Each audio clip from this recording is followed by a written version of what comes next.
Testing.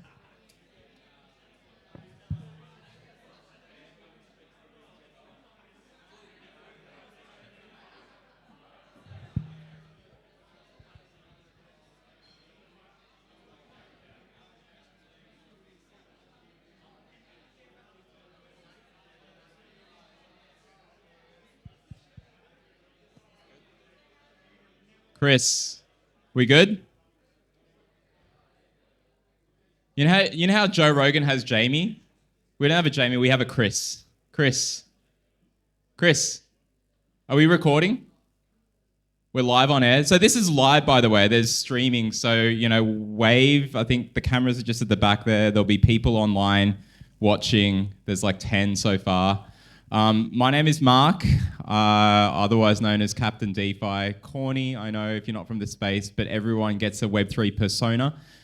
Thank you for joining us for this Aus DeFi event. It's our first for the year.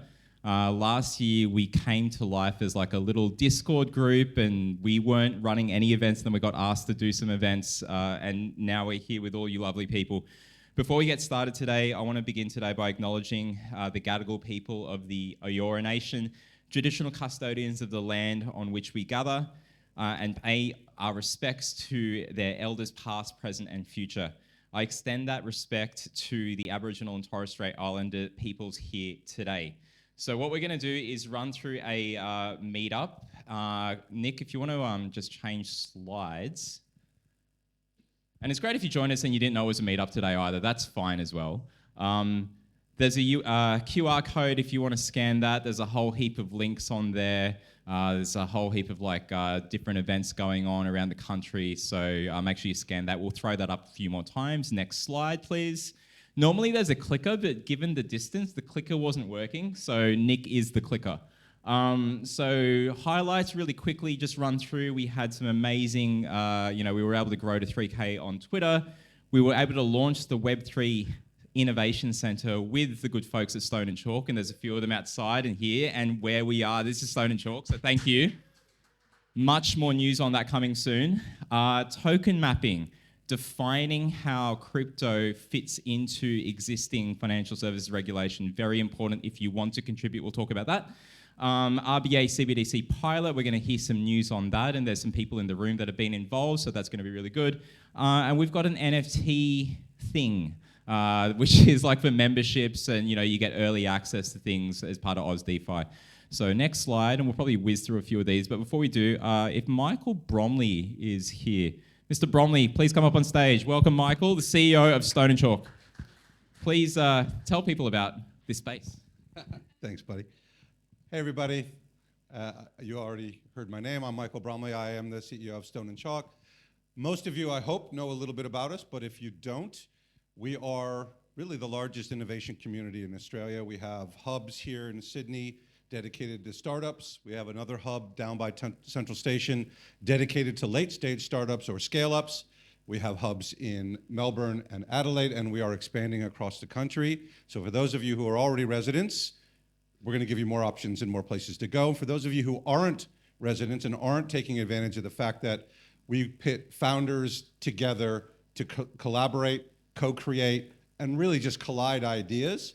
One of the great things about what we're doing with the Aus DeFi group and what we're trying to build here with the Web3 Innovation Centre is not only a place where you as Web3, let's call it aficionados, shall we, can come together and start to talk about your business, your industry, your trade, but also then collide with others who are startup founders in different phases of their life cycles in different industries. Because I think what we all know is that Web3 is going to impact every industry all over the place. And the more use cases and ideas we can come up with, the more founders you can talk to who are building their businesses and who can build them on the blockchain or can build them in Web3, the better we will see the future. So we're really excited about hosting you guys today. We're really excited about you guys and what you bring to our community.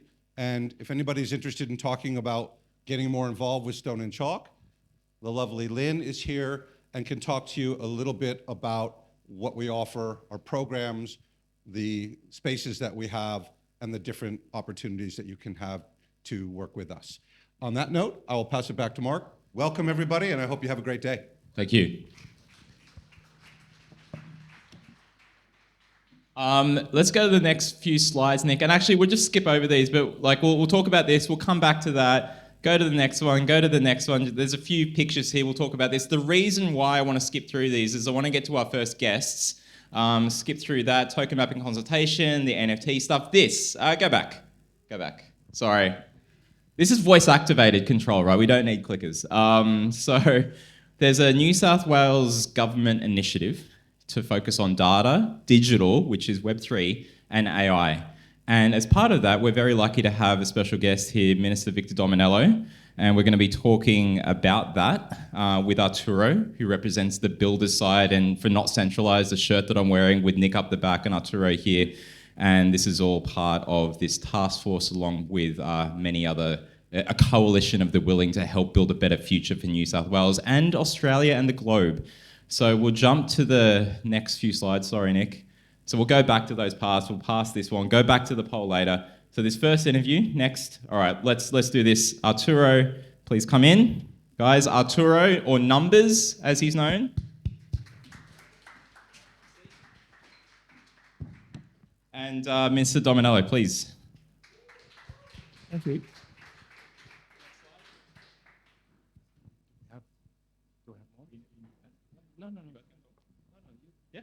Okay, all right. Let's go to the next slide here.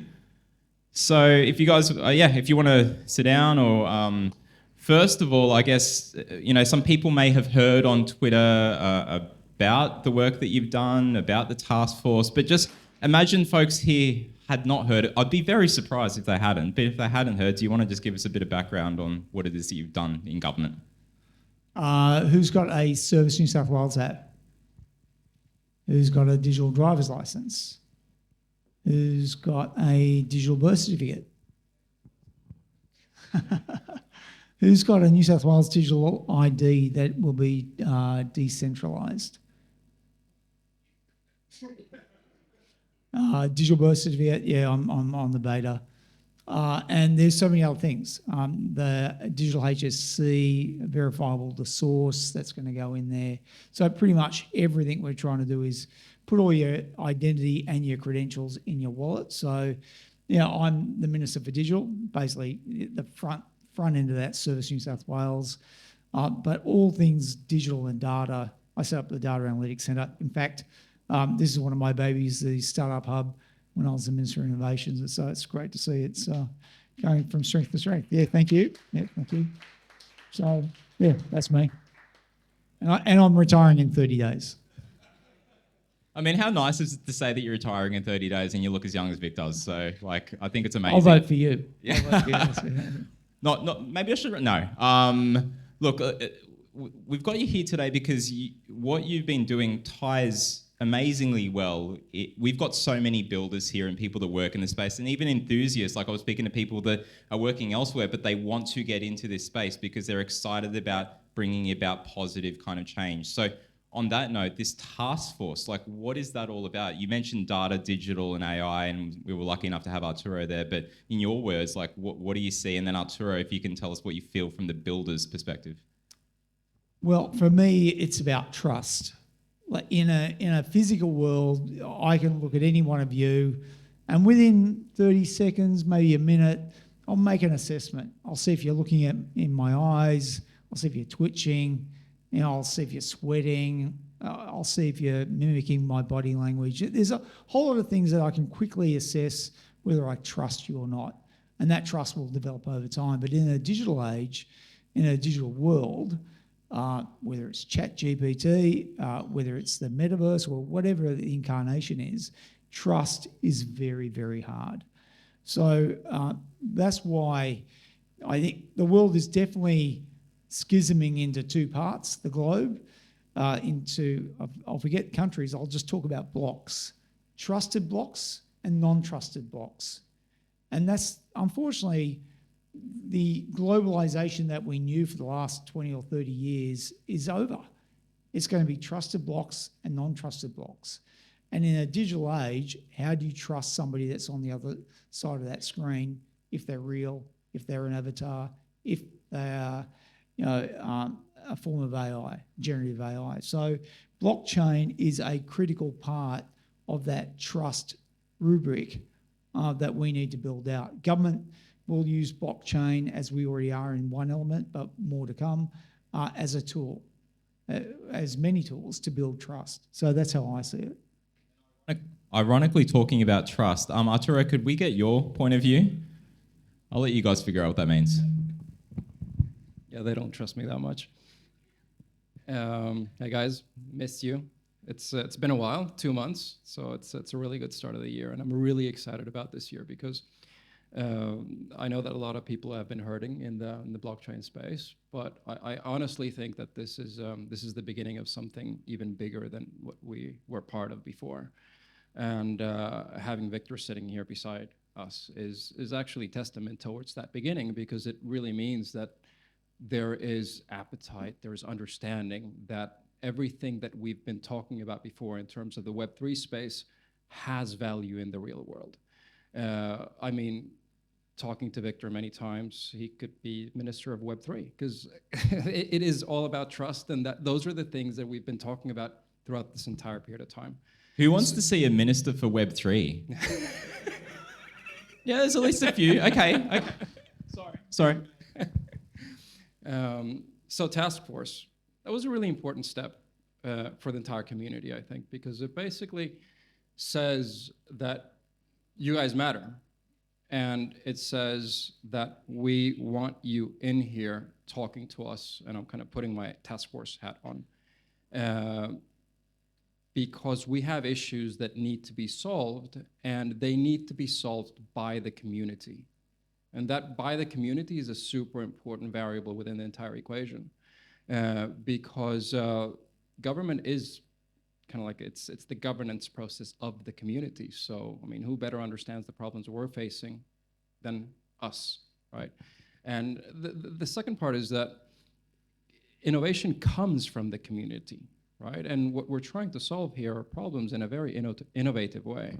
So, as part of the task force, what effectively we're trying to do is just figure out what are the issues that the government knows they have, and create sandboxes, create methods of engagement that everybody feels comfortable with, so that solutions can be grown and new problems can be found from within this community. So I think it's amazing. I mean, it's the Web3 way, right?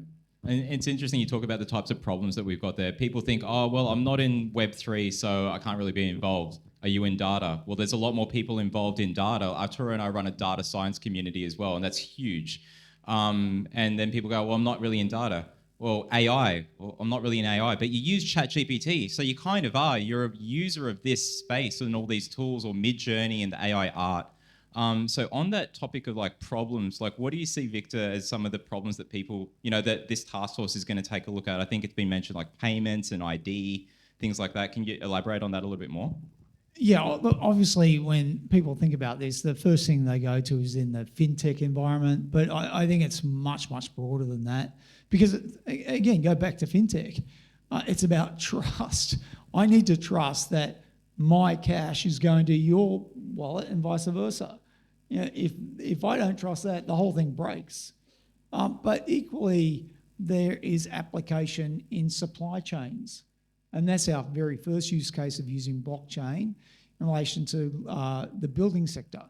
So we got a building trust index where we're using blockchain, which is KPMG, to make sure that we trust a building.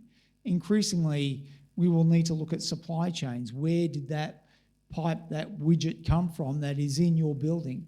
So I don't know about you, but I've looked at New South Wales. Who knows of spatial twin, digital twin?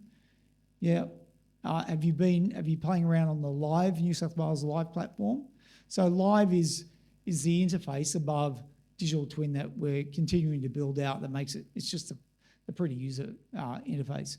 But basically, in the next 10 years, every building that you see, whether you're wearing glasses or smart lenses or whatever it is, you'll be able to look at a building and you'll have a level of trust over it, because whether you put filters, voice recognition, or maybe BCI later on, you'll be looking at the building saying, who's the architect of that? That's interesting. But you need to trust that the data that you're getting is real. It's not a fictitious architect. And I mean an architect with a proper degree. Because I read in the paper the other day, there was a lawyer representing somebody that wasn't even a lawyer. So, but this is the world we're living in. So it's not just fintech. Think about the application in medicine. Think about the application and telehealth. My classic example that I give to people is I do donate blood. When I go and donate blood, I get milkshake in return. But in the future, people will want to donate their data and get insights in return, health insights in return. But I don't want to donate my data in circumstances where my privacy, my security is compromised. I want the win-win. I want to do the altruistic thing, but I also want to get the insights back peculiar to me. So, and education, I can't think of an area in the data digital space where trust is not going to be a bedrock. And this space really is built on trust and those core tenets of transparency, which is the trust, the automation, the value transfer, the security of blockchain. I mean, these are the things that you need to think about when you're applying how do you use blockchain to solve a problem in any industry. And on that note, Arturo, what can you say about some of the stuff we've been seeing? We've focused a lot on understanding how to take away the stamp of blockchain as something that only benefits finance, because it benefits so many other things. And look, Victor mentioned many of them. We want to take a few of them and actually make them reality in this way that is accessible to the community, where the community can actually get involved and build these solutions. And it's not only the multinational corporations. We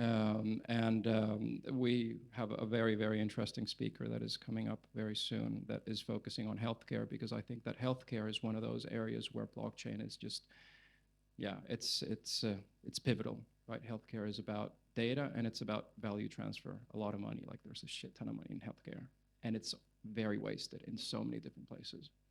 It's all about transparency and security and data integrity to kind of solve those problems. And we really need to solve the healthcare problem. Really, and hearing Arturo say that he wants to solve a problem is a bit of a shock, but it's a good thing to hear. Blockchain can really transform people. So just giving you guys that warning before you talk to him later. But the last thing, and we'll open up to a bit of audience question because we've got a little bit of time, but just how can the community, in your eyes, better engage with the government? I mean, we're kind of doing it here, but this is not an often thing. And, people maybe are calling in online and, they're not here in Sydney. How do people better engage that want to build, that want to see a better solution, that want to see that better world? What do you think, Victor? Well, that's why we've established the Taskforce. There are different agencies inside the government. Like ideally, you'll have events like this where it's not me just standing here, but you'll have Department of Health standing here saying, hey, we got a challenge here. We need to fix A, B, C. What do you think you can do to add value to this proposition? Like a quasi Shark Tank type moment. Just to brainstorm, just to riff. So that's the ideal situation, but no doubt the task force, one of their jobs is to make recommendations to government on how we better engage the community, because otherwise we're just going to be an echo chamber, and that's no good for anyone. I can't top that. Well, I was going to say, I'd rather you not top that, because your form of getting in there is like forceful, putting the name out there, which is good and stuff. But I want to open up to the audience. We want to make this interactive. Tonight is going to be very interactive with the other panels and guests and stuff. So does anyone here have a question for either Arturo or the minister? Yay! Anyone? Questions? Yes.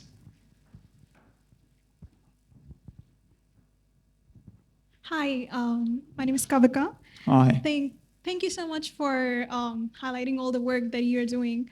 I have a very basic question. I'm from the cybersecurity industry, and this is a problem that we address on a very daily basis: scams, cybercrime, every time. I have a neighbor. She's 60 years old. She lives with her mom, who is 80 years old. She used to own a nail shop 20 years ago. She doesn't know about technology. How, as a community, and I'm trying to address the problem within cybersecurity because I was telling about my field while I was walking down the road, and I was trying to make her understand my own industry. How do you think, because the topic in itself says ways in which we will engage the community at the very basic level, and I'm talking about not only on Australia. If you talk from a global level, Australia is a first world country, right? If you talk about third world countries, how are we going to actually engage the community? And I have done workshops with senior citizens and kids of an age of 5. How are we going to make them understand how blockchain works? Well, the best thing to do is to provide a value proposition. Like, if I can give you the example in relation to digital driver's licenses, right? So when we rolled those out, we had a pretty steep escalation, as you normally see in the curve. There was the innovators like me, then the early adopters, et cetera, but we started plateauing out at around the 24%. Then COVID came along, and then we used that basically platform to roll out the QR codes. But then we saw the big uptake in the Dine Discover vouchers, where people say, oh, yeah, I want those Dine Discover vouchers. I'm getting money, and I can go and use that money to help the local businesses. The driver's license now, without a single word of promotion, is now at 80%, because there is and if you look at the pie chart, I can show you on my phone, the pie chart in terms of the distribution of age is pretty equitable. So even the seniors are involved. So it's not a split just 35 and under. It is a fairly equitable pie chart. And that's because we put a value proposition. I'll give you another example. If I was to have a discussion in relation to New South Wales Digital ID 10 years ago, 20 years ago, they would be running me down the street with pitchforks, because they'd be saying, oh, you're part of the Illuminati, you're part of WEF, you're part of the Australia card, all this crazy stuff, weird stuff, right? I'm not part of the Illuminati. I'm not part of WEF. And I was in high school when they'd had the Australia card debate, and they didn't even have the internet back then. But when I say to people, you can use digital ID as a way to protect your privacy and security so that you don't have to give a copy of your driver's license and all the details, your date of birth, your name, your address, your wet signature, to the real estate agent when you're trying to rent a property, or to a hire car company when you're trying to hire. People say, yeah, I want that, because that's a value proposition for me. So that's where I think we need to play in terms of the Web3 community. What is the value proposition? Again, I come back to the very first principle of trust. What can this do to protect me? Now, if those in that circumstances, the 60 and 80-year-old, if they could be scammed of $50,000, $100,000, $150,000, i.e. their life savings, then this is a very valuable proposition if you can use it to solve that problem. And for one more question from the audience. So anyone go? Yep. Right over here, Peter Tippett. Let's go. Mine's more about, I'm Peter, I'm actually from Newcastle, so I'm regional. So I have to deal with all that stuff. But the fundamental is you're talking about, at the moment, our driver's license is not a legal document. I have to take my old piece of plastic to the bank or to deal with some things with government, and it's not recognised outside the state. This whole legal side of it and regulations and things, and that's in acts and all that. How are we going to fix that? Yeah, that's a challenge. You're right. So digital driver's license, it's 78 last time I checked, it was 78.27% adoption, 4.4 million people. But you can go to any pub and club, they will recognise it, right? every police officer will recognise it as random. Some other places are recognising it. Some places, I got somebody on my LinkedIn feed say, I went to Western Australia in the Kimberleys, I showed them my digital, and they accepted it. So beyond the statics, there are, let's call it a mishmash, a potpourri of adoption or non-adoption.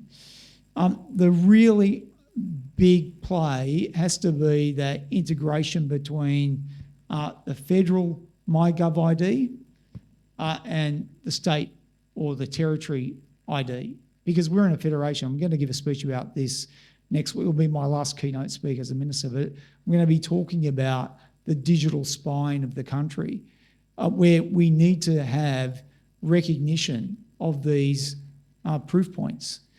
That will be legislated through TDIF, Trusted Digital Identity Framework. The feds are probably going to legislate that at the end of the year. Once that's legislated, we will be the fourth provider in service. And then I think at that point, then the ecosystem starts moving. So for example, our very first entry into the digital ID, we don't want to muck around with driver's license anymore. That's cute to have on your phone, but it's not where we need to be. A driver's license was never designed to be an identity document. It was simply meant to be a credential that you could drive on the road. So what we're creating is a fit-for-purpose identity ID system in New South Wales where you don't overshare all this personal information. We've got the banks as part of the Taskforce. They can't wait to adopt this. You know why? Because they don't want the risk of having a copy of your driver's license and passport, because that's a huge credit risk. Real estate agents, they can't wait to have this because they can't afford to have copies of your passport and birth certificates on their cloud. Because if there's a breach, they're cactus. So I think that you will find that there is going to be a very quick adoption. And if the adoption of the digital driver's license of 80% is any indication, I think that we're going to find this very quick. The big challenge will be the other states and territories, because I'm not just saying this is what Intermedium has said. We're at least here in New South Wales, at least 5 to 8 years ahead of the other states and territories. So that's the big challenge, and that's why Minister Shorten and myself have agreed to work together so that we can swap credentials in our respective platforms. Thank you very much. And I'd love to keep you on for longer, but I'm told that we do need to move you on to your next event. I've got another event. function, I'm sorry. But everyone... I'd love to be here though, but yeah. He prefers our function over the other one. You heard it here first. Yes. So the next one's not that interesting. Please join me in thanking Minister Dominello, and hopefully we can get you back at our next event, even after retirement. So thank you so much. Cheers. Thanks, Arturo. All right, Nick, hopefully you're well fed back there. Good sir. Everybody look back, look at Nick. He is awesome. He's the one that's been helping us run things. Actually, I was just going to get you to change slides. I didn't need you to get up, but I will get you up soon. You're going to do one of the next sessions, but I just want to go back to the initial slides, actually, because we skipped past that to be able to get Minister Dominello in here with a short time frame, but we really appreciated that. You don't often get government ministers talking at events like this, so we are very lucky. So, thank you for being here with us, folks. Web3 Innovation Centre. These are some of the first people that have kind of joined us. Just take my face out of that, but you've got Sterling and Rose here, law firm building some Web3, some smart contract kind of platform things with the legal smart contracts. So that's really interesting. You've got Sam Stratton up there. He's traveling. Tris, top right corner. Arturo, who you saw here before, and Katarina, who's also traveling. She's in Dubai. There's a lot of awesome Web3 people just traveling all around the world and stuff. And so it was really great to get, when we made this announcement, these people starting to come in. So the effort and the innovation, the collision of ideas that happens when you bring people together, those water cooler moments that you just don't get working from home. We're trying to bring that here, and it's amazing what we've been able to do with Stone and Chalk. We go to the next slide. Michael, who you saw before, and myself got to talk about this on ausbiz. If you don't know ausbiz, it's ausbiz.com.au. They do a lot of financial news, startup news, and every now and then they do crypto-related stuff going on outside and in Australia. So it's a really good channel. It's free. You just got to give your details over. You know, it is the old way of doing it. It's not a ZK proof yet, but we're going to change that. Next, please. CryptoLulu. So this is something that NotCentralised did. So I'm wearing that shirt. It was a restaurant bar. You see Nick there speaking. There were some influencers there. It was a mix of those people with Web3 people, and some of our community members were able to join in on that. And what it is, it's a membership NFT for a bar where membership gets you perks like a free drink on arrival, select seating, you get invited to certain dinners. It's a very business network kind of place with government ministers there. We had Minister Dominello join us, as well as people from corporate banks, etc. So it's a really cool, if you're working in wherever, you don't even have to be in Web3. You might just want to be part of this membership club because of what it offers. So there'll be some more details on that. There is a QR code. We'll go back to that later on. Next, please. Token mapping consultation. Who here's heard of token mapping? Okay, a good number of you. Defining what crypto is meant to be fitting into in terms of existing financial services regulation.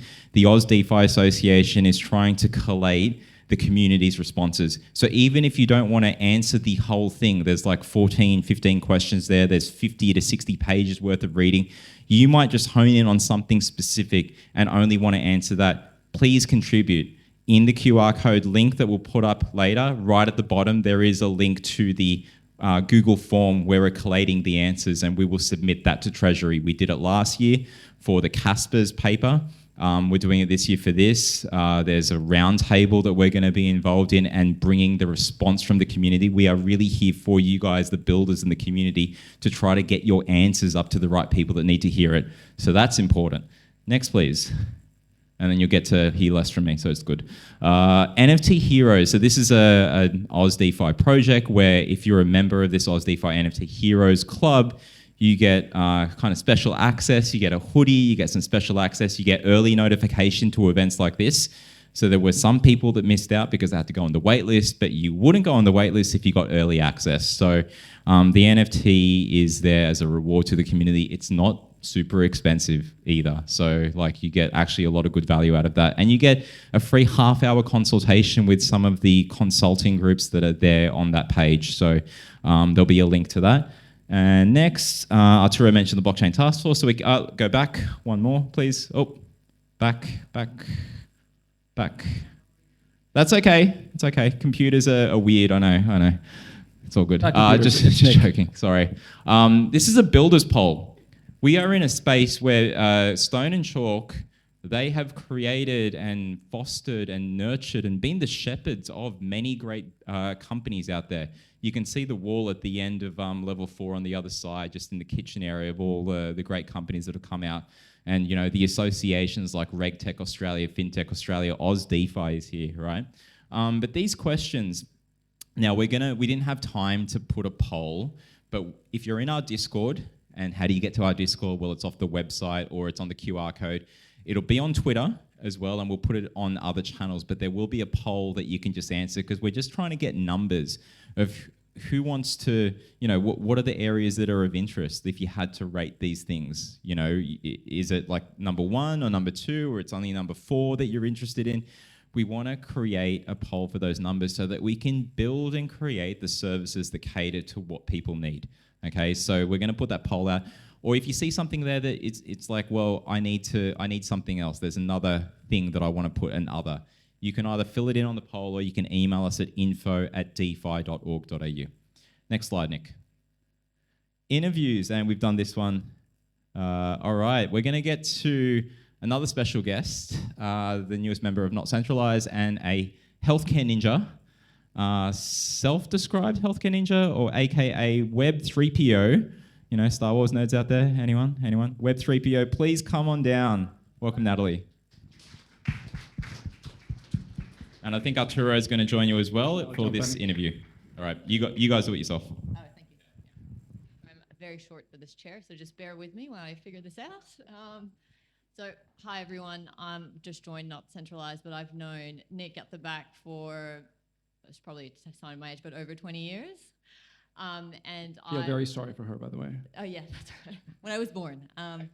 And I've got a background in health, so I've worked in healthcare for over 23 years. Started life at the Department of Health, heading up population health strategies. Worked across e-health, so I apologize. I did work on the e-health record. If anyone has any qualms about that, that wasn't me. I've worked in innovation across pharma. I've worked at PwC and across a few other industries, and I currently work in primary healthcare. And education-wise, lots and lots of study. And so I'm very humbled to be here and to be, amongst it with all of you. And when, they kind of came to me and said, oh, what do you think we could do in Web3? And I was like, well, healthcare, and I think everyone here in the room probably has a story about, probably a bad story about a health experience. And I want this to be more of like a interactive thing than me just talking, but sharing about, what you've kind of experienced and where you think Web3 can kind of help. And maybe next slide, Nick. I know that this is preposterous that in 2023 a workable value proposition is the end of the fax machine, but the reality is that fax machine is still used in healthcare quite a lot, and I see a few people nodding their heads, and more shockingly, letters are still used for appointment settings as well, because that's very secure, as you can imagine. So obviously in healthcare there's a lot of opportunity. Next slide, Nick, please. Thank you. But in healthcare, we kind of talk about patient-centered healthcare, and the problem is at the moment it's not very patient-centered. It's not very user-centered. It's kind of what's dictated to you. You're kind of just, in the system, and I think we've probably all felt that as well. Next slide. So these are by no means like a full list of what could happen in healthcare, but there's kind of thoughts that I had and really interested to hear what people have to say. And Arturo, I'll hand over to you in terms of some of the conversations that we've had. We had a good walk today. We were really talking about what the hell are we going to talk about now? It was really interesting because I think that a big part of, let's say, merging what blockchain means to healthcare is trying to describe what healthcare is as a system and which are the different elements that comprise that system, and where blockchain plays an extremely important role.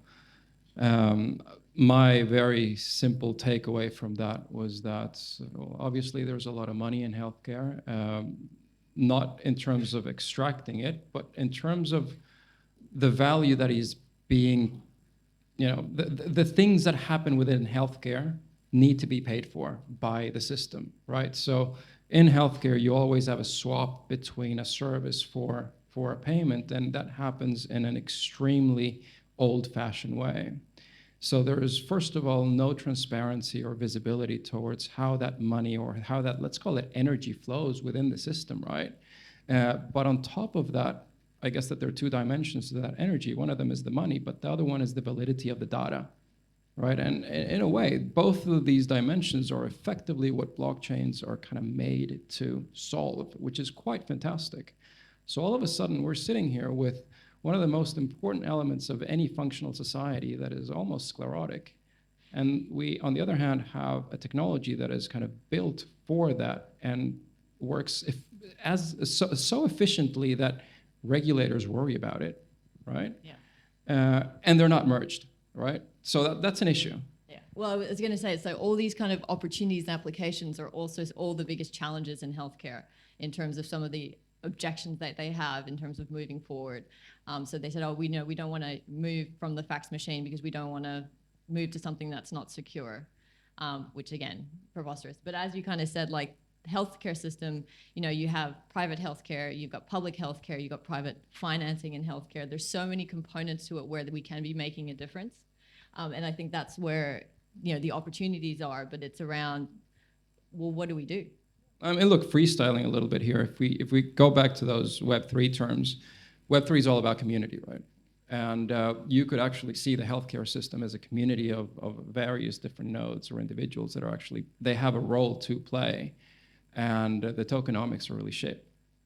And the tokenomics do exist within that system, right? Because people need to do things and they get incentivized to do these things with specific outcomes, with targets for the overall system, but none of that is being tracked. And I mean, we could go back to healthcare being seen as or the concept of outcomes-based contracts within healthcare, right? That is a really interesting topic because it is about creating that overall, let's call it, community incentive or community target where everybody needs to do a specific job and do it well, right? Yeah. But again, we're not tracking that incentivization, which is what tokenomics were actually built for, right? So there you go. It's quite. And I mean, there's lots of examples of that too. So like, one thing is around smart contracts. I think that that's a really easy application across healthcare because we see it with, the other thing is like KYC or KYP and what I call know your provider.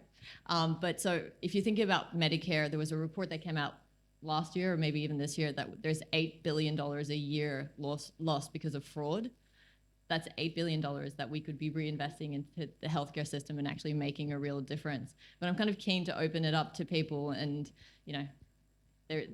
just share around like some of your healthcare stories and how you think the applications can be used. $8 billion, that's like one FTX, I think. So that's not too bad. I mean, it's pretty damn bad. But do we have some questions from the audience here? Yes. Comments, stories. Yeah. More of a comment. I've actually spent the past 12 years in healthcare as in the medical device industry, as also as a health practitioner myself. And it's the reason why I moved into tech was like multiple data loss stories. We found like 250 patient records in a cupboard of emergency patients that were never found because there was no way to track, from patients being given the same treatment over and over again, the wrong treatment, things like that. There I can see, so many applications for this. I'd be keen to chat offline more about. Yeah, absolutely. I mean, I'm not shocked by that at all. And, the number of times there are hospital errors and medical errors is one of the number one leading causes of death in hospitals. And a lot of this can be, fixed with some of these applications. And not to mention as well, kind of putting it back into the user's hands. Like imagine having your own data around your health. And I think Minister Dominello kind of alluded to it and stole my thunder there. But it is about trust and building that trust and being able to actually monetize your own data for whatever means you want. Sorry, I kind of cut you off with you. No, keep going. It's more sort of a comment and a question blended in. A lot of us here come from Web3 and building in different parts of Web3. When I think of healthcare and the applications of Web3 in healthcare, coming from DeFi and banking and finance side of it, my mind straight away goes into the direction where we are already seeing a lot of resistance coming from government and regulations and regulators around the world when you're talking about finances. And on the spectrum of privacy, on the spectrum of risk, perceived risk by governments, I wonder whether healthcare is further on the riskier side. And I think as Web3 builders and people in the room who are sort of optimistic about Web3 in the long run, one of the biggest challenges for us is to sort of showcase over a period of time that Web3 can shoulder the responsibility of creating the future of infrastructure that can actually be safe and at the same time math-based. And that's something in the decentralized world we talk a lot about. How do you see us being able to bridge this gap, especially if you agree that this is on the more riskier spectrum? Yeah. Oh, I mean, tough question. And honestly, if I had the answer, I wouldn't be here. I'd be like on my yacht. But I think that the first steps is around getting the right people in the room, getting a task force similar to what's happening in finance, because I think we don't know what we don't know, particularly in healthcare at the moment, because it's so siloed. And I know we're talking about decentralization, but at the same time, it is about centralizing people in the same room to talk about the fact that we have such a broken healthcare system, and there's a lot of band-aid solutions and a lot of kind of, small fixes at the moment. But the reality is, and I think you said the right word, it's about this demystification about Web3. And honestly, if we can just say, hey, it's actually better than the fax machine, I think we actually have a really good value proposition there. Sorry. Yeah, we have a really low bar. So I think as long as you can do better than that, I think that, I think there's a lot of optimism in the room. And I think also in terms of seeing ministers start talking about it. And yes, I think the reason that we haven't seen that much in healthcare yet, it is a minefield. But, the reality is it is going to have a change and impact on people's lives. So, sorry, go ahead, Arturo. I think that's a really good question, and it's an important question for us as builders, because I think that we're doing a really, really bad job, to be honest, in terms of communicating what we do to other people, right? And I think it's a function of us being in a bubble that burst. People were making enough money within that bubble to think that that bubble was enough. And now people are realizing that it's not. And therefore, people are starting to realize that I actually need to talk to others and speak their language. And that language is not blockchain, it's not smart contracts, it's actually not even technology. And Victor put it really well. I mean, the way that he answered almost all these questions was just saying, well, I mean, just show that it actually matters and it makes a difference, right? So I'll go to a conversation that we had a few days ago where we were talking to a bank in the UK. And the question there was, well, if we rebuild the stack, why should we use blockchain? And it was a really interesting one, because on the one hand, they see, well, that's, it's future-proofing to a certain extent, but what are the regulatory impacts of actually adopting blockchain? Now, in many scenarios, you'd see that as a really big risk, because you think of blockchain and you automatically think about crypto. Completely different things, right?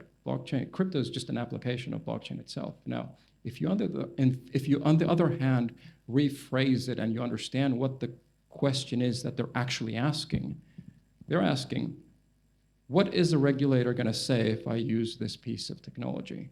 Therefore, the answer needs to be, this piece of technology is better for me in terms of compliance because X, Y, and Z.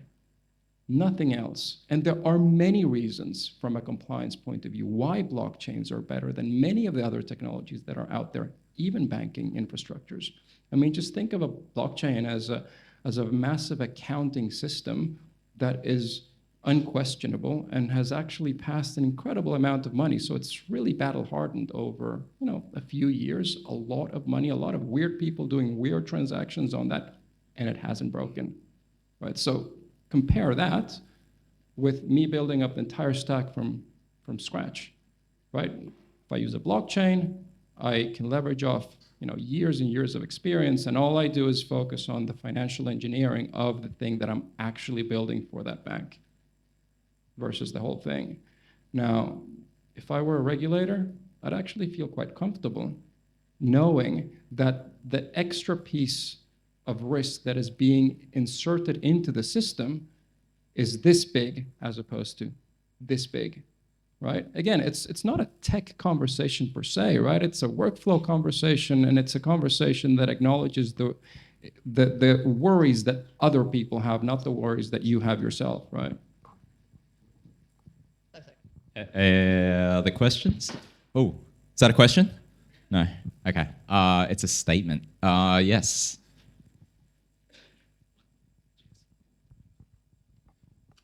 Question on the content on the slides, I'm particularly curious by. All those applications, they could be countless problem statements. So underneath each one of those applications, there could be heaps of problems that may or might not be worth solving, and then different stakeholders and different prototypes and different use cases, etc.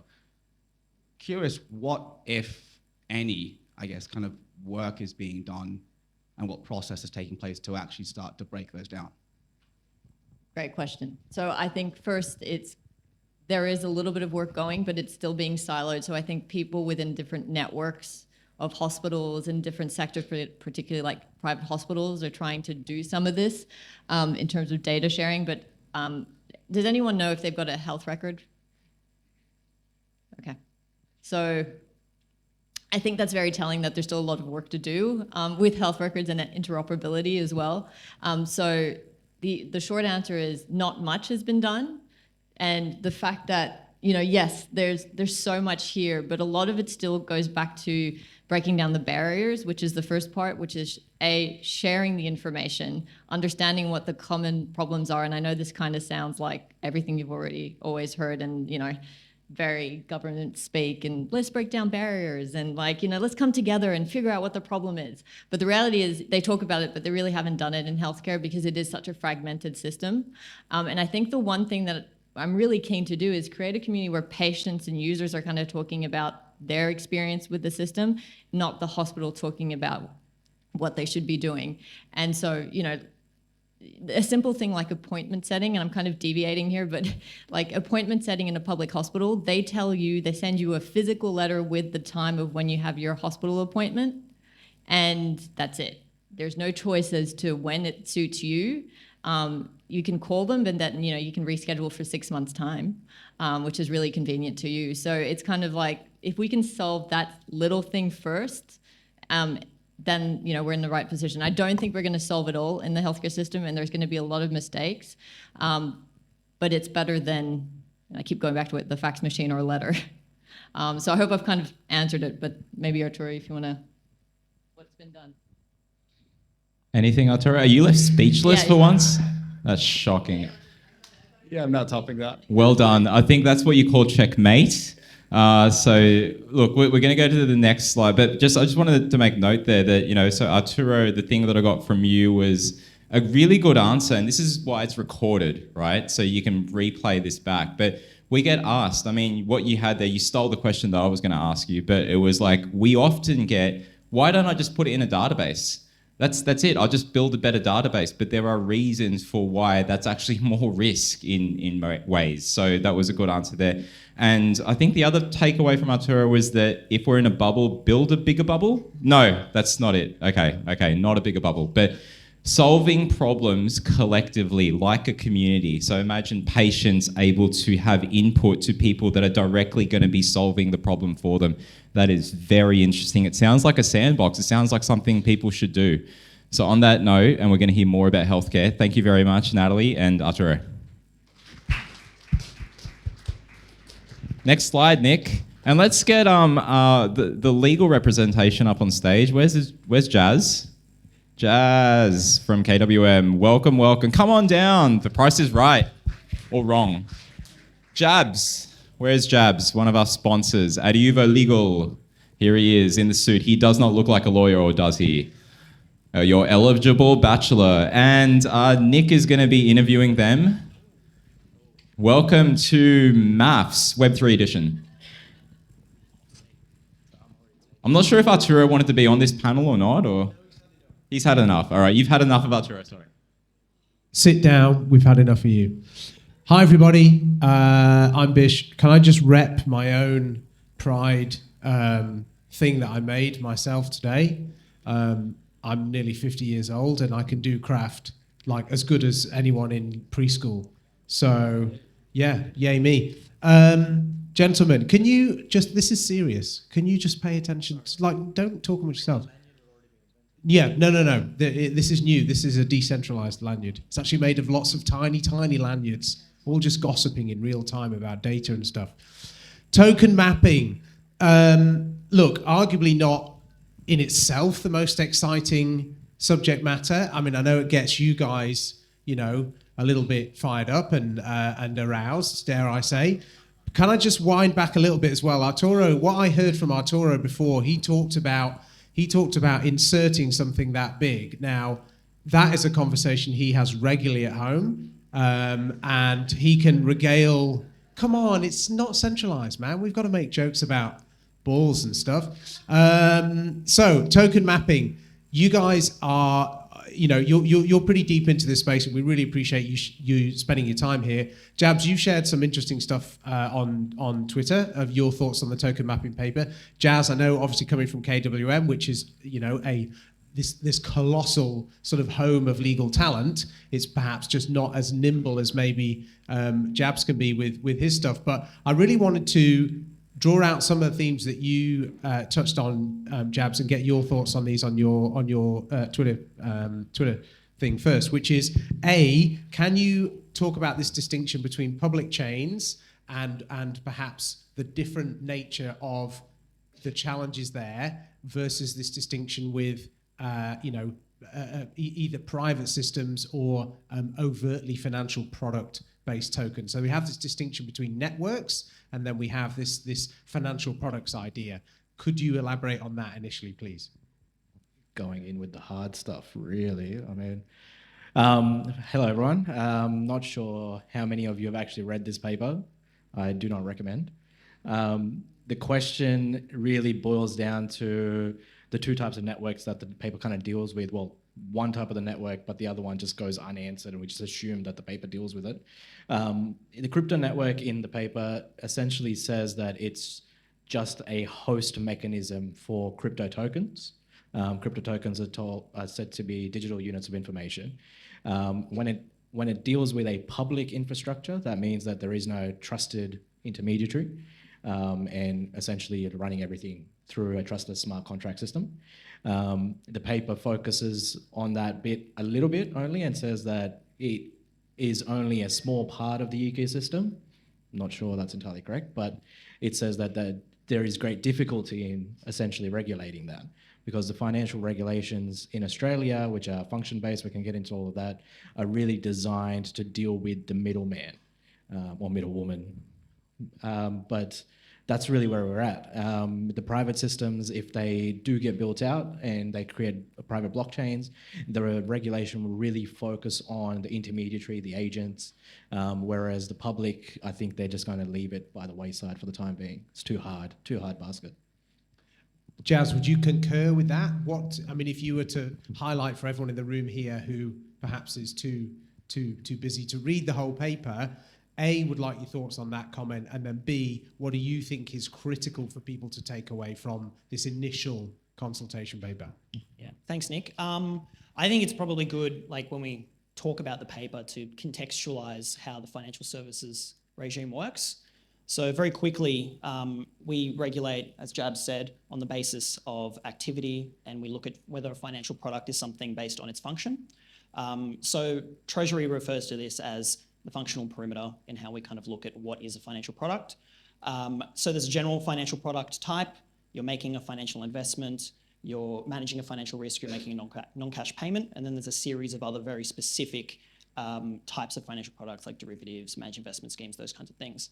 Then we look at if there is a financial product, if you are providing a financial service, that can include things like dealing, providing advice, making a market, or providing a custody service. Oh, I'm not close enough to my mouth. Okay, all right. And then you look at whether... Thanks, Dad. Thank you, thanks, Mark. Then you look at whether you're carrying on a financial services business in Australia and whether there's exemptions. There's also the concept of operating a financial market, which are like these bigger entities like the ASX and those kinds of things, and clearing and settlement facilities as well, which are separate entities which aren't really they're not covered in the paper. So that's kind of how it works. And from Treasury's paper, they've said, crypto assets are covered by this regime, and it really just depends on what that crypto asset is as to whether it's a financial product, and therefore whether a financial service is provided by someone with respect to that product. No carve-outs or anything like that. So it does boil down to this dichotomy, right, where you've got this intermediary service, and then you've got this public token system. And the financial services regime is built on this concept, as Jab said, intermediaries, agents, and promises. And the paper highlights that where these things don't exist, like for example with the DeFi protocol, that might be governed by some kind of DAO, and there's no entity that's kind of issuing something, or you're not giving something to someone, there could be issues with compliance and actually applying the regulation. Yeah, so that's kind of how this is structured. And I think what's really important is that it doesn't really matter what we think. It really matters what people that are actually engaged in the space and are building think, because a lot of the questions from Treasury are focused on what are the gaps, where doesn't this work, and how can we make this better? Because there is a real, I think there's a real conversation here to have with Treasury. They've been highly engaged. I've been very impressed with the paper as a whole, especially in terms of how they've passed through all of the technology and kind of explained it in a very simple way and aligned it with the regime. It's really important, and I'd be keen to hear people's thoughts in the audience about this stuff. It's like, how doesn't this work? What issues are there in complying with some of these obligations and those kinds of things? And I'm glad Arturo has sat down because he can provide us those views. Hopefully not for 20 minutes at a time, but... Yeah, snappy, please. I mean, my name was on there, so fuck off.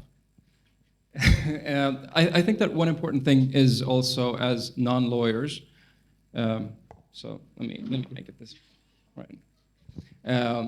It's understand what the purpose of that consultation paper is, and also understand who are the entities involved within this process, because I think that there's an easy misunderstanding by the rest of the community that the consultation paper, and please correct me if I'm wrong, is supposed to be a description of where legislation is going. I'm guessing that it's not even an opinion, like what the consultation paper was. Here is a description of where we see the landscape. This is what the law actually says in relation to that landscape, and here are the questions, right? So it's, I know that certain people are a bit, they were expecting clarity because everybody wants to have that clarity, but was this the paper to show that clarity in your opinion? Anyone? Both? I think that the paper definitely does give me clarity on how people in government are thinking about this. I think an important component of the paper is that it provides a framework by which we are able to look through and evaluate crypto assets, products and certain systems in the context of the regime. The paper doesn't seem to, from what my reading tells me, suggest that this is a deviation, right?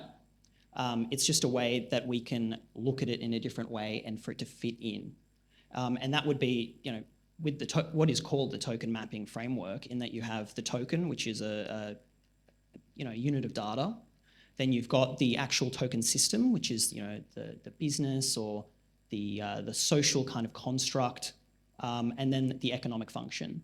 And then the token system with the token has some kind of function, and we look at that whole thing as a whole, and that's called the crypto asset, using the taxonomy in the paper. And that is the thing that we evaluate as to whether it is a financial product and all of that other stuff. So to me, that kind of just does kind of, it can give industry a little bit of an insight into how things are being looked at. And that can give some kind of clarity, I think. Jabs, I did have a question for you actually as well. I'm interested in your thoughts, but there's this point up here, which is what makes something decentralized. Whoops, feedback. What makes something decentralized? On that point, we've got grayscales in this industry. Listening to CZ talking the Binance function around this idea of, well, look, bits of Binance are super centralized, but lots of Binance is actually very decentralized. So you can't have this binary flick a switch. Oh, now I'm a public chain. I'm out of scope. Boom, flick another switch. Oh no, I'm right over here now. What are some of the hurdles, or what are some of the categories or the tests do you think that government and regulators may have to look at to start to demark whether something fits in X category or Y category? Yeah, look, that's a good one, because that's where the token mapping paper actually falls away.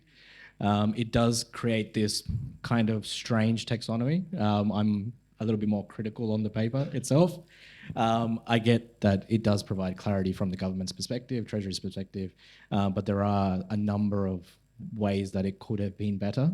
But at the same time, I wasn't expecting them to understand the ecosystem as well as they did. So I'm a bit 50-50. The taxonomy that they propose, they actually split it directly in the middle. They say, okay, these are the two components that we're going to say are intermediary. And they are basically your service providers, and then they have another overarching term, which is intermediary crypto asset. And then they demarcate that versus a public system, and which is completely decentralized in the sense that there are no intermediaries. There's no one they can essentially go after, or there's no call center. No call center. No helpline. That's it. So there is no one in the middle. But that range they don't really clarify.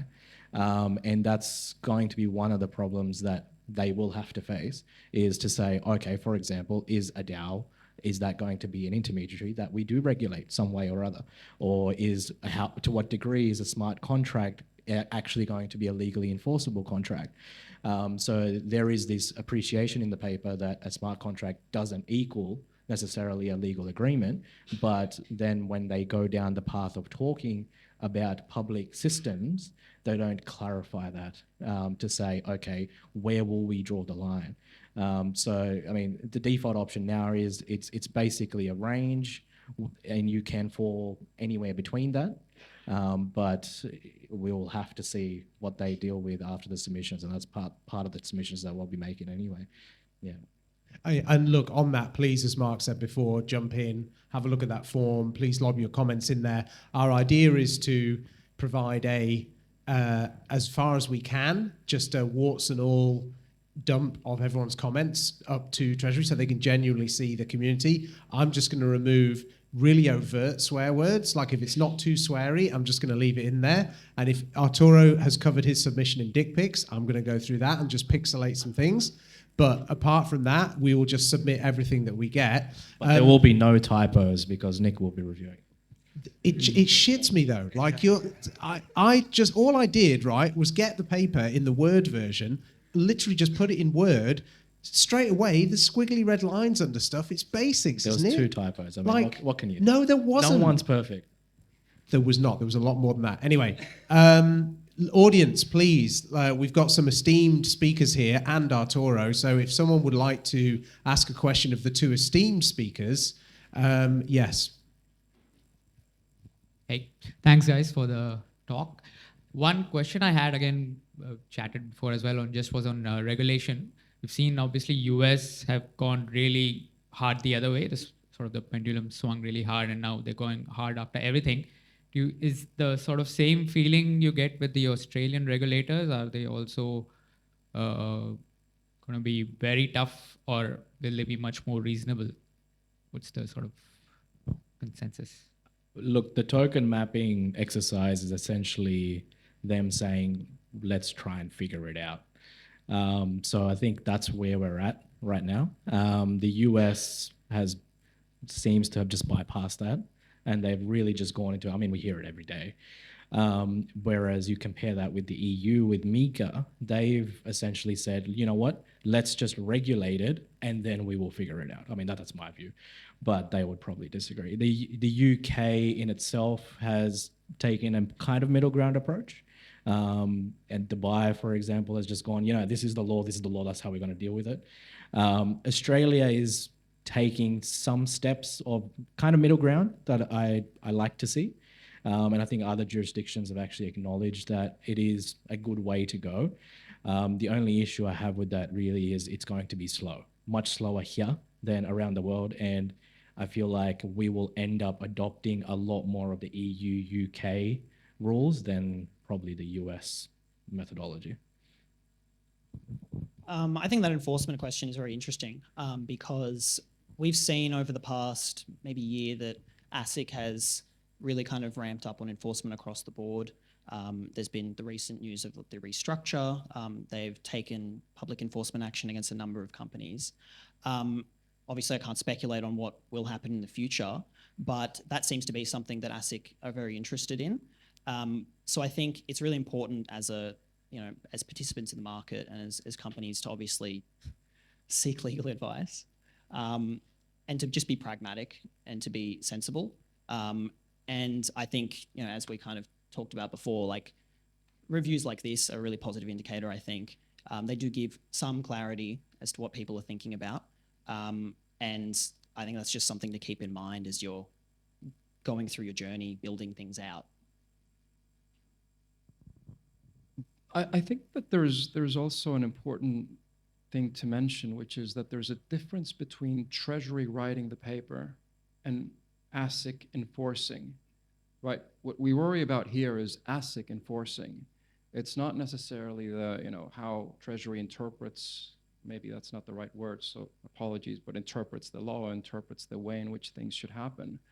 I think that's and again, please correct me if I'm wrong, there are two separate questions. One of them is, well, what happens with regards to, let's call them objects that are not currently described within the existing legislation, and how we deal with them, which kind of need new rules. And even there, I wonder, do we really need to? Because either it is regulated or it's not, right? So that's pretty binary. It's pretty clear, right? Now the question is, back to the US, could it have gone any other way if they actually followed the letter of the law? Is it possible that they would have actually enforced things or the law as they should have, let's say, if that should have exists, without going after Kraken and those staking protocols or staking products? Right? I think that's an honest question that people need to ask themselves within the community, right?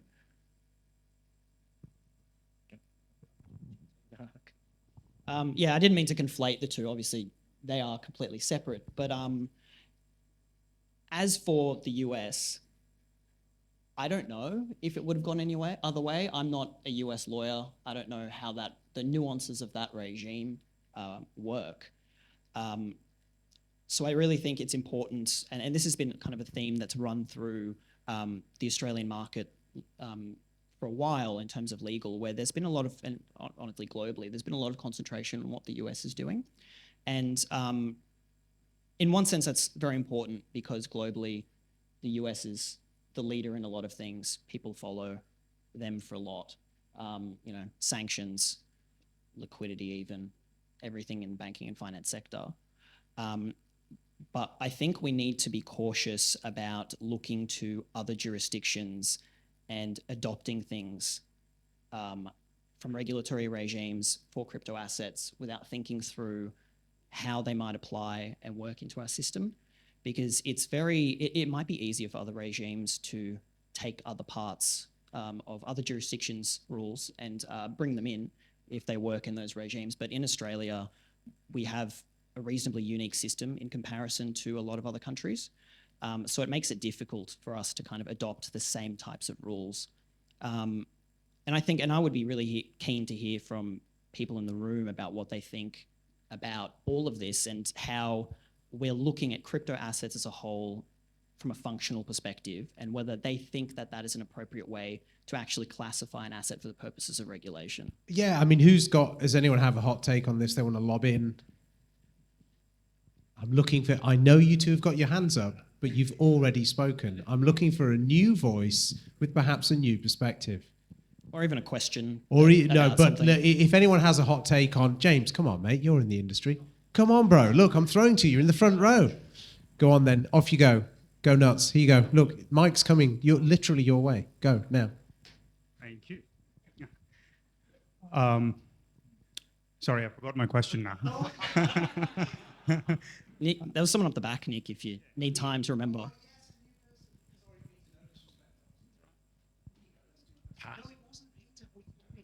Who's this gentleman here with the million shirt on? Love your shirt. Hi, yeah, I guess more of a comment, something interested to get your thoughts on. Was pretty involved in a lot of DAOs last year, and I guess something that I'm worried about watching legislation come in. Most of the opinions are really pro decentralization, don't regulate it too much. Most of the cases I saw, I felt like decentralized DAOs were like not very decentralized, and people use that as a sort of scapegoat for making bad decisions a lot of the time. So like someone owns 70% of a protocol or something like that. Anytime something goes wrong, it went to a vote. It becomes like, so I guess I'm scared of watching that develop as a way of people just creating these massive scapegoat entities. So yeah, interested in thoughts on that. Yeah, really interesting question. That's covered somewhat in the paper, where there's discussion about what is control in the context of coordination mechanisms for public token systems. And there's this kind of question around how do we actually quantify control? Because as you've said, it may be difficult to figure out who is actually in control. There may be really complex systems put in place, technological structures to obfuscate some kind of indicator that there is control. And then that obviously ties into the decentralization discussion and how do you quantify decentralization? Should that be something that we regulate products on the basis of? And then, of course, that ties into the whole discussion about what is a DAO under Australian law, and how we kind of seek clarity on that. If anyone's interested, that the Australian Law Review Commission published a paper on this, I think, end of last year, looking at what DAOs are under law. They spoke about how the DAO is not actually in itself its own kind of entity, not a legal person. It's really just a technological layer that sits on top of something else, so a partnership, unincorporated association company. So how the DAO is structured lets us know how it's actually treated at law. And that obviously kind of gives you a lot of issues where, okay, how do you contract? Do you just contract with the individual members of an unincorporated association? How is risk kind of, apportioned amongst these people? Who do you sue when something goes wrong? Accountability, how do you identify people? And then the whole question around like, okay, if we, and this is explored in the ALSC's papers, like if you register a DAO, is that even practical? Does that remove all of the benefits of a DAO structure? So is this something that we can do, and how can we do it? And that, I think, fundamentally ties into a regulation of crypto asset discussion, because these coordination mechanisms are inherent in most of these products and most of these ecosystems that we use. And particularly if we want to start allowing them to access real world assets rather than just relying on on-chain value, there needs to be some kind of certainty for real world entities to be able to actually dial in and create legal relationships and manage risk and understand where different risks sit.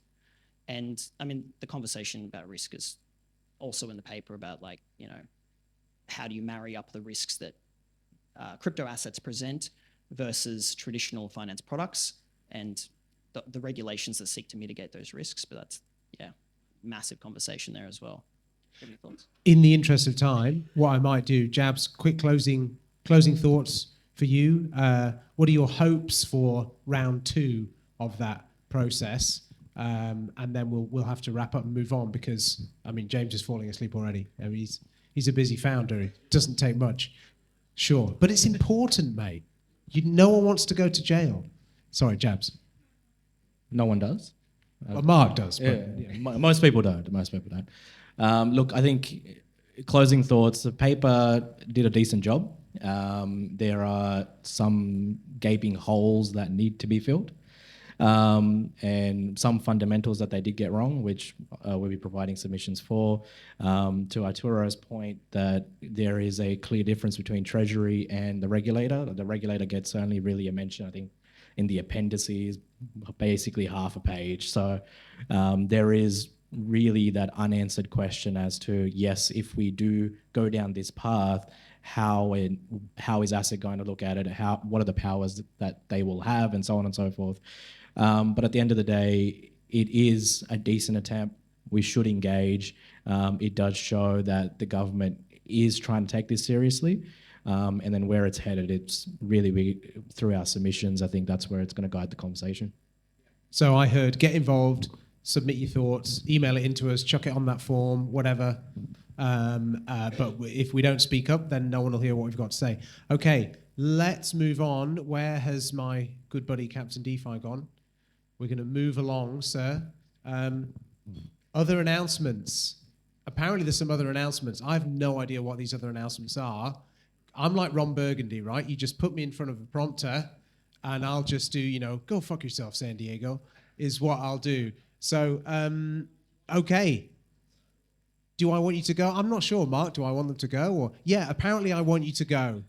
Thank you. Mark, you come up here and do this because I'm hopeless. Okay? I'm just the token white guy, as you know. Gosh. Thank you, Ron Burgundy. Thank you.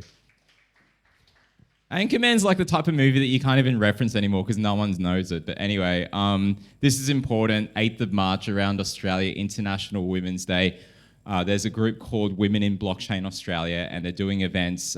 There's 2 that we are helping them out with in Brisbane and Sydney, but I know all cities are doing something. So if you go to Aus DeFi If folks signed up for this via Meetup, most of you did, and many of you maybe just came as like friends of others, and that's fine too. But on meetup.com, if you go to, we're in 7 cities now, right? We don't run meetups in 2 of them yet because they just got activated, but we're in Sydney, obviously, Melbourne, Brisbane, Adelaide, Perth, Canberra and Newcastle are new ones this year, and we're starting off slowly there, but they're very important cities to be in. But yeah, International Women's Day, that's one, 8th of March. Next one is on March 14, 15 in Melbourne. There's an accounting, yay, accounting. I used to be an accountant, so they're doing a business expo, and there is a lot of blockchain focus in that. So if you look at that website, there's a lot of names there that are actually blockchain. Yours truly will be speaking about something to do with decentralized finance. Next one, back to the QR code. So we'll leave that up there for a bit. Outside, there's also a POAP. So just on this wall, just outside here, the POAP, if you don't know what POAP is, it's Proof of Attendance Protocol. It's a free NFT. It's a badge. Proves that you've been at an event. You've got to download the POAP app. You've also got to know your ETH address, because you've got to put that in. So if that's saved somewhere, or if you've already got the app, great. But all those that are interested in POAPs, the free POAP, it's just there. We're going to roll that out at each event. It's a big banner, so just behind that wall. What we do now is we'll go back and do some networking. Chris and I and others will pack up. You don't have to worry about the chairs. Stone and Chalk, who are great hosts, and we thank them again, they are going to put everything away. And so, yeah, Chris and I will pack up. We'll probably finish up about 8, 10.